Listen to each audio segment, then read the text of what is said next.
Victoria Ann Archuleta. I am the Senior Economic Developer for the Village of Los Lunas. In economic development, it also includes business development, tourism, and working with the film industry. And being able to work with a multitude of employers, corporations, and business leaders has been probably the most rewarding part of my job. I get to do a little bit of everything and really stay at the forefront of what's happening in Los Lunas and Valencia County in terms of businesses and new companies coming in. When I am in a hiring process, whether it's in this role or in a past managerial role, one of the things that I really look at is the person confident? Do they have a positive attitude? And do they have problem solving skills? I would say those are the top three things. I don't expect the person to know everything or how to do everything, but I really want to see how they problem solve. How are they resourceful? And how is that person gonna share real life examples, whether that is an example of having to pivot on the football field or having to change what they were doing for a class project. Whatever that looks like, I just want to be able to see that they have the ability to pivot, to adapt, and to move forward and find solutions.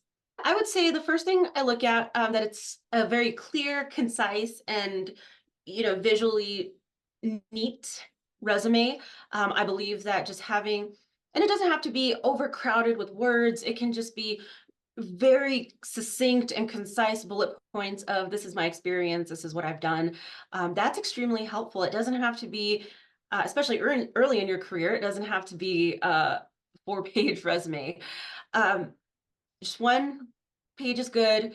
Not too much fluff. I think a lot of employers can see through fluff and over exaggeration. And I think just being very honest, especially when you're fresh out of high school, college, you're new to the workforce, just being open about the experience that you do have. Again, that experience can come from a club or a sports team. All of those count, especially early on.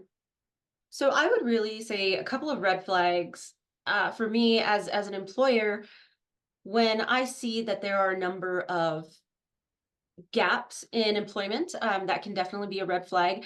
Now, I understand life happens, as you go forward with life, creating families and different opportunities and changing or even moving. I understand that that can create gaps. So I think if there is a gap, having that thoughtful explanation as to why, but if it's just, someone totally out of the workforce, I think that's a red flag for me.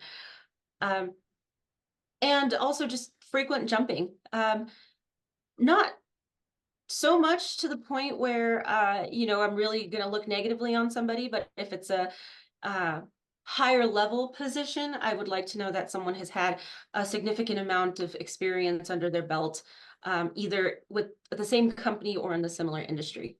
You all the high school seniors and young adults, as you're coming out into the real world, it is okay to ask for help. It's okay to, not have all the answers. And there are many, many adults and professionals in this community that are here and willing to support you because we want to see you succeed.